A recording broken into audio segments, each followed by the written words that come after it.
Hello, I'm Sudarshana Starshine Star. How are all of you guys doing? Woo, it's definitely a rocking and rolling Monday. It's a glorious, beautiful Monday. It's June 23rd, 2025. I have a YouTube channel called It's the Dazzling of the Light, or you can just go to YouTube and type in @Sudarshana Starshine Star to access my well over 200 clips there on a variety of topics. Doing some pretty juicy series right now, starting with this one. It is amazing. Please remember to like, share, subscribe, hit the notification bell, all that good stuff. I appreciate you. Thank you in advance for doing that. And why not join my YouTube channel? It would be so wonderful if you did that. I'd really appreciate you. And it's free. I start all of my clips with the 3 opening prayers, which are in Sanskrit and Telugu, and I do this to bless, uplift, purify, and protect you, me, and this clip. They are the Guru Mantra, the Ganesha Mantra, and the Gayatri Mantra. And as I'm making a point to remark here as well, this is nothing to do with religion. These are ancient seed words. They're called bijaksharas, or bijas for short, from ancient Vedic India. These are the exact seed words. That's what bijaksharas mean. Seed words that Mother Divine used to create all creations, all universes, all worlds, all galaxies, everything. Because Mother Divine is the creator and Father Divine is the divine consciousness and the caretaker of all of Mother Divine's creations. And whenever you find Mother Divine, you find Father Divine. Wherever you find Father Divine, you find Mother Divine. And this is the highest and truest Mother, Father, parent of us all. This is not about religion, it's spirituality. And you are in spirit, as is everything else. Okay. Om, Om, Om, Guru Brahma, Guru Vishnu, Guru Devo Maheshwara, Guru Sakshat Parabrahmam Tasmai Sri Guruve Namaha. Om Suklam Bharataram Vishnum Sashivarnam Chatobhujam Prasanavaranam Dhyaye Sarva Vignupashante. Om Bhur Suvaha Tatsavitur Varenyam Bhako Devasya Dhimahi Dhiyo Yo Naha Prachodayat. Om Shanti Shanti, Shanti. Excellent.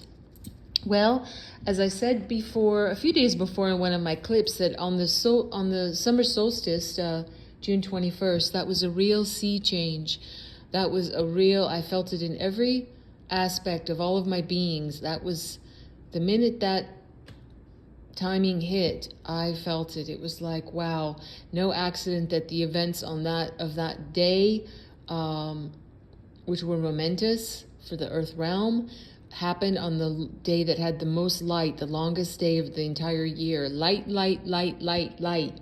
So no matter how tricky these events might appear to be, I mean, listen to this series. You're going to learn, I can't assume. I'll just say I think you're going to learn something amazing. This is glorious. And it has a really amazing ending, because as I was writing this, even more amazing news kept pouring in. And talk about a story with a happy ending. Just pure, making up a word here, gloriosity. Okay.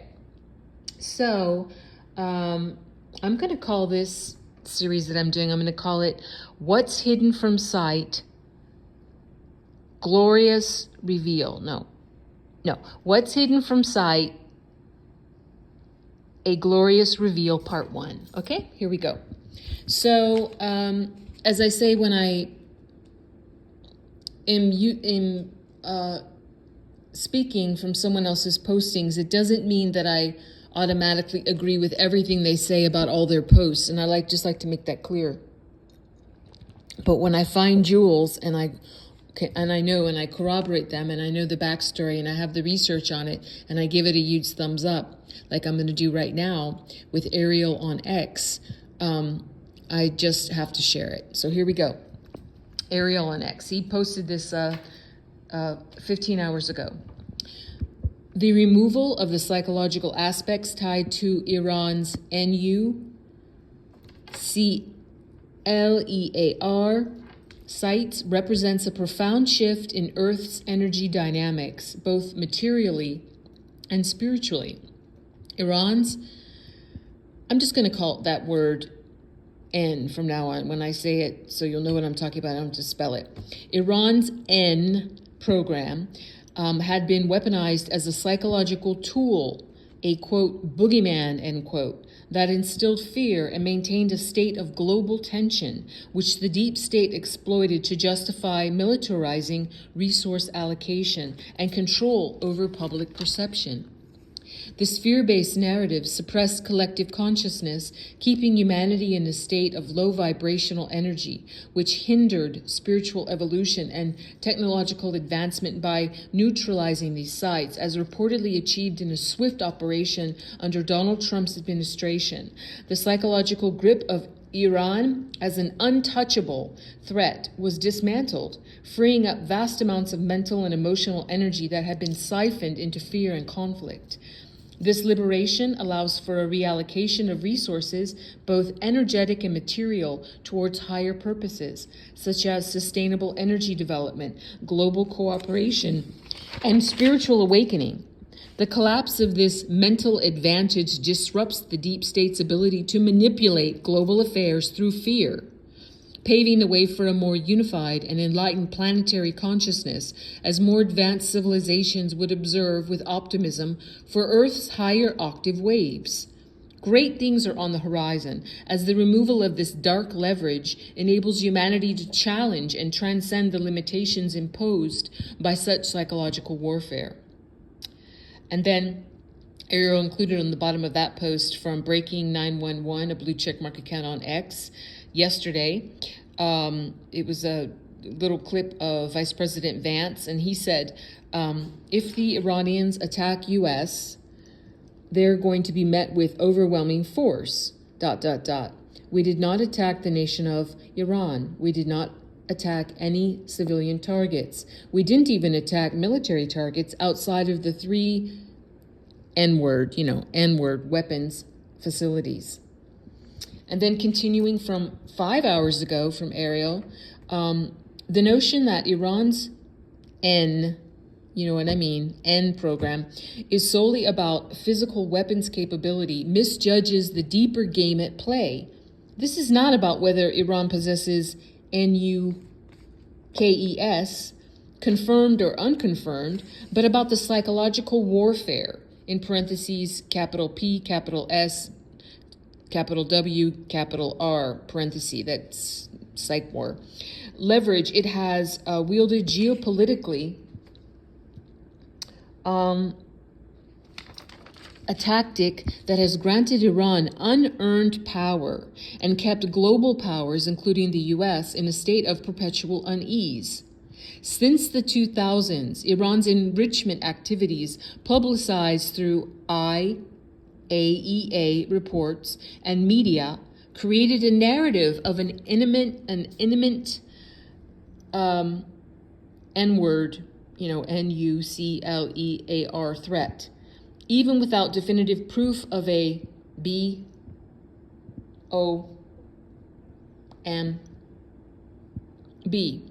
The uncertainty fueled fear among nations, corporations, and populations.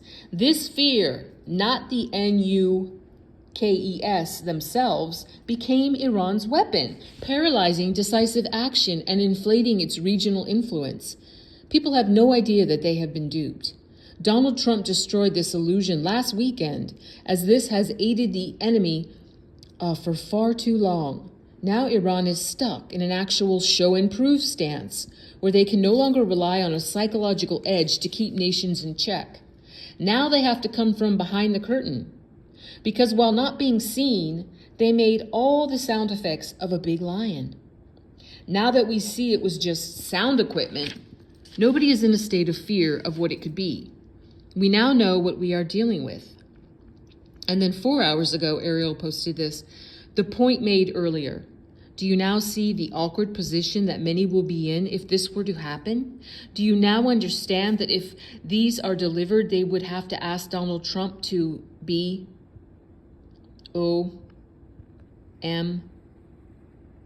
it again? Do you now see that this is an important element the deep state needs for defense contracts? People have no idea the leverage that comes with this type of material for a country to possess. The money lost, the fear gone, the scarce resources. The perpetual emotional fear feeds an entire industry. Confirmed/unconfirmed. This does not matter for those who have used this to build entire complexes underground in case of a fallout. Guess who was going to be left on the surface once that happened? All the people who came to defend Iran against their own president. Guess where these people will be once Iran has to accept nuclear material from another country? Nowhere. Ariel wrote that in all caps. Nowhere! ! And then he also included from 5 hours ago a post from Breaking 911 on X, blue checkmark account, which was a repost of Donald J. Trump at Real Donald Trump on Truth Social. And President Trump wrote, "Did I hear President Medvedev, that's Medvedev, did I hear President Medvedev from Russia casually throwing around the quote N-word, end quote, and in parentheses, Nuclear, parentheses. I'm glad I'm not the only one that has to spell that. He didn't say that, I'm saying that, but that makes me laugh. Okay, back to the post. And saying that he and other countries would supply Nuclear warheads to Iran? Did he really say that? Or is it just a figment of my imagination?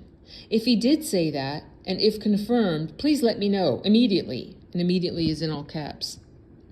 The, quote, N-word, end quote, should not be treated so casually. I guess that's why Putin's, in quotes, the boss, and that was all capitalized, end quote. I guess that's why Putin's the boss. By the way, if anyone thinks our, quote, hardware, end quote, was great over the weekend, far and away the strongest and best equipment we have, 20 years advanced over the pack, is our Nuclear submarines. They are the most powerful and lethal weapons ever built, and just launched the 30 Tomahawks.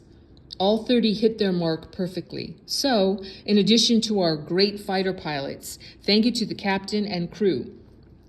And then Ariel on X posted 5 hours ago, the unspoken and the unheard, what you do not see.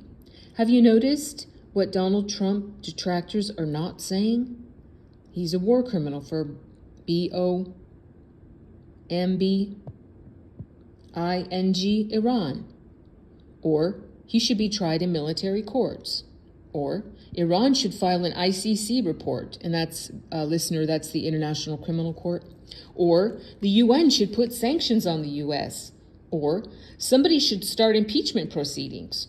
Or Iran should call for reparations for this unjust act, etc. Do you want to know why? This would require proof that Iran didn't have any Nuclear weapons. This would actually prove Congress or media to be complicit. This would exonerate D. Trump and embarrass his critics. This is the chokehold. Do you not even see with your physical eyes?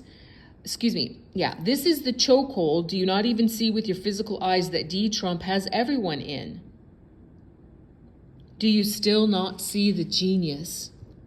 Trump's detractors, politicians, media, and activists have refrained from labeling him a war criminal or demanding legal repercussions despite the strike's scale, e.g., 420,000 pounds of explosives on Fordo, Natanz, Isfahan. The silence is deafening, giving the usual playbook. No war criminal charge. No prominent figure, e.g. AOC, Schumer, has called Trump a war criminal, a term flung at Bush post-Iraq. No military tribunal demand. No push for military justice despite the strike's military nature, unlike calls against other leaders, e.g. 2004 Rumsfeld critiques. No ICC filing. Iran has not filed with the International Criminal Court, a move expected after civilian casualties, in parentheses 200 plus reported. No UN sanctions. The UN has not moved to sanction the U.S. despite Article 2 in parentheses 4, violations being a standard grievance. No impeachment push.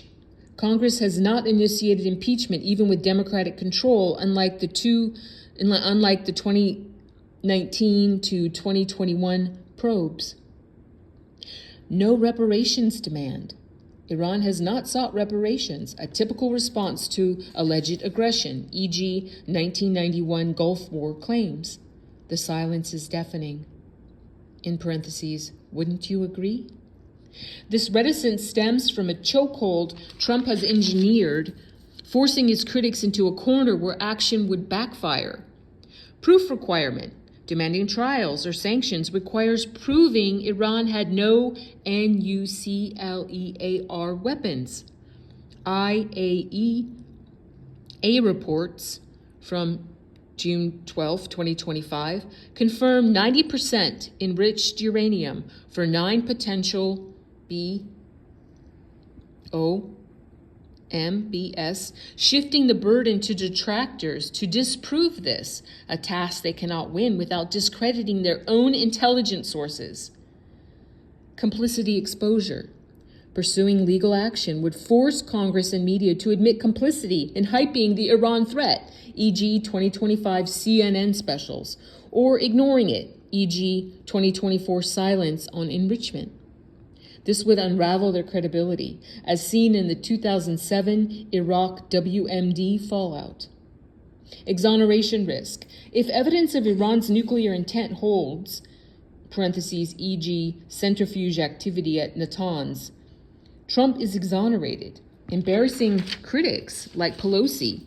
And I want to interrupt this read to remind, this is one thing that I don't like that Ariel does, is he doesn't address the fact that these are face masks. Nancy Pelosi is most definitely not walking the earth. That is oh my God, how many Nancy Pelosi's have there been? That is not the original, or what's called the 1.0 Nancy Pelosi. That is either CGI is used or it's a face mask if that being ever pops up, but it's used to red pill, to used by the white hats to educate the Gen Pop. That's what red pilling means. Okay. And then anyway, so let me backtrack a minute because I interrupted that reading, but I have to when people are quoted that are not the real ones, and it's like you got to go deeper than what Ariel just said with that. But anyway, he said so. Trump is exonerated, embarrassing critics like Pelosi, who called the strike, quote, reckless, end quote, without evidence. Psychological chokehold. Trump's swift action, 4 hours. Dismantled Iran's psychological edge, leaving critics without their fear-based narrative. This unseen grip, rooted in outmaneuvering their expectations, paralyzes them as they cannot attack without validating his strategy. Trump's move transcends military success. It's a psychological and political masterstroke that binds his enemies in a self-defeating trap. And this is in all caps. The ball is in their court. Strategic preemption.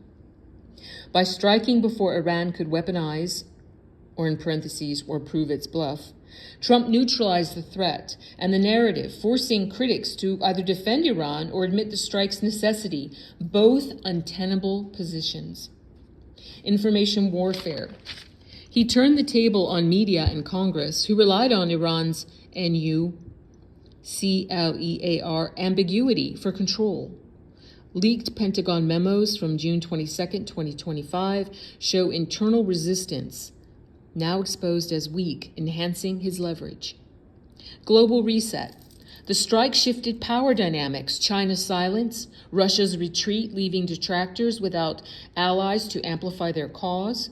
This isolates them, as seen in the 48-hour oil price stabilization post-strike. And by the way, listener, on the previous clip that I put on my YouTube here, I read a chart which was earlier today, how the oil prices were going down. You can listen to that if you like. Okay, unseen victory. The genius lies in making critics silence their confession. Their refusal to act proves they know the strike was justified. A chokehold so tight it renders their opposition mute. Do you want to know what is not being reported? Deep state paralysis. The strike threatened a $60 billion defense industry tied to Iran fears. Detractor silence protects this racket, but their inaction betrays its fragility. This is the part General Michael Flynn hates. The deep state's economic power hinges on perpetuating Iran as a NUCLEAR boogeyman, fueling a defense industry that thrives on perpetual tension. Industry scope. Annual revenue. The U.S. defense sector allocates approximately $60 billion annually to counter Iran-related threats, per 2025 Pentagon budget breakdowns. This includes $20 billion for missile defense, e.g. Patriot, capital T, capital H, capital A, capital A, D, so e.g. Patriot, THAAD. $15 billion for naval assets, e.g. Fifth Fleet upgrades. $10 billion for intelligence, NSA, CIA, Iran desks.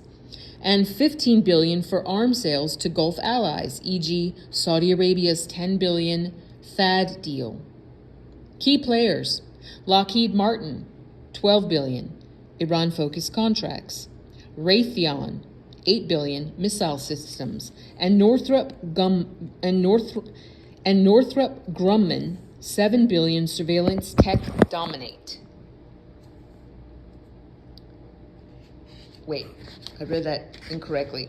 And Northrop Grumman, $7 billion surveillance tech, then dominate, with 150,000 jobs tied to these programs across 30 states. Do you see how far down this rabbit hole goes?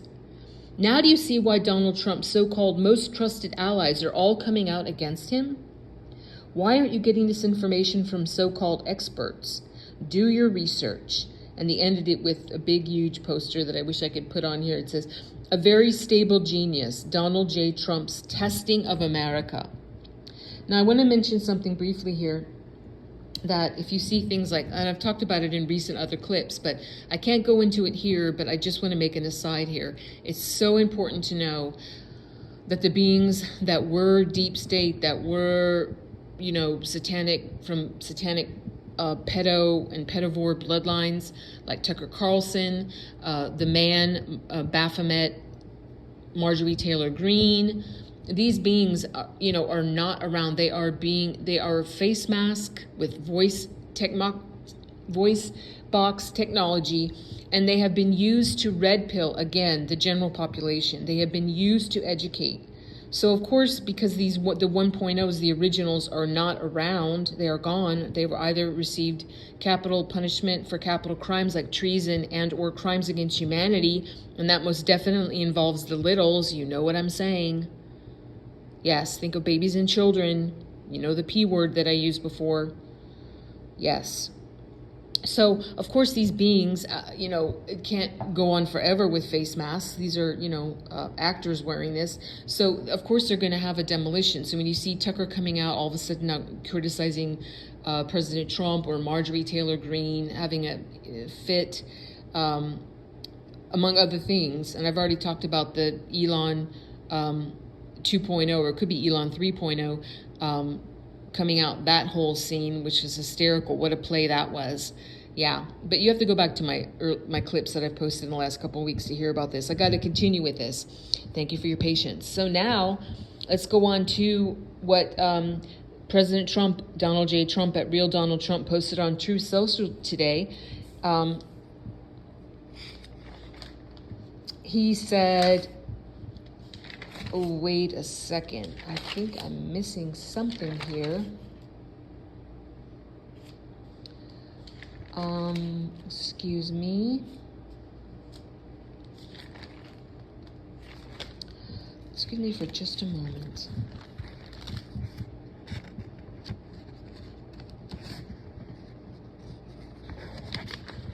Nope. Okay, thank you. Now, like I said, President Trump, Donald J. Trump at Real Donald Trump, posted on Truth Social today, and he just posted this, was it 15 minutes ago? I put it on my TikTok. Here we go.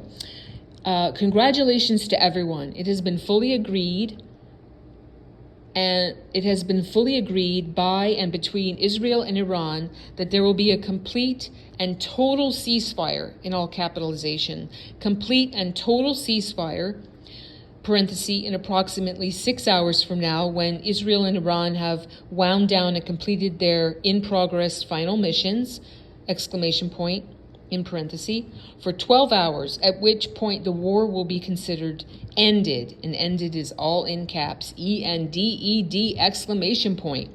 Officially, Iran will start the ceasefire, all in caps, and upon the 24th hour, an official end, in all caps, to the 12-day war will be saluted by the world.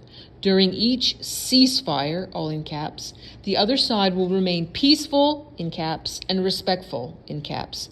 On the assumption that everything works as it should, which it will, I would like to congratulate both countries, Israel and Iran, on having the stamina, courage, and intelligence to end what should be called, in quotes, the 12-day war, end quote. This is a war that could have gone on for years and destroyed the entire Middle East, but it didn't, and never will, exclamation point. God bless Israel. God bless Iran. God bless the United States of America, and God bless the world. And then he put on there, which he usually doesn't, Donald J. Trump, President of the United States of America. And like I said, that was posted a little bit after 3 p.m. today, Pacific time, on this momentous June 23rd, 2025, an amazingly revealing Monday. So, such amazing good news, guys. It's just, the light is hitting, the light is hitting, the light is hitting. And for all these detractors and people that either didn't bother to research, which I don't understand, or that they just believe that they're flat screens and everything showing mainstream media and, you know, the rags like the New York Times or the Washington Post or the San Francisco Chronicle or the LA Times, they didn't know who really owned those outlets. And even when the owners of these outlets have been taken out for crimes against humanity and or treason, that their minions still kept the things running. And they didn't know that. I can understand that. But the time for this ignorance, the time for this blindness, and most of all, the time of the resistance to this scouring of the earth realm, of the satanic darkness, shadow, evil, and all of its allies and all of its strangleholds on humanity that have existed for thousands of years. This is what is occurring. It is glorious. It is so glorious. So I'm going to end this clip with the closing prayer in Sanskrit and Telugu. And what I'm saying is, God bless all beings in all worlds. Om Loka Samasta Sukhino Bhavantu. Loka Samasta Sukhino Bhavantu. Loka Samasta Sukhino Bhavantu. Om Shanti Shanti Shanti. Yes, peace, peace, peace. God bless you and yours. I'm sending much love and big hugs to you and yours. I'll see you when I see you, and bye-bye for now.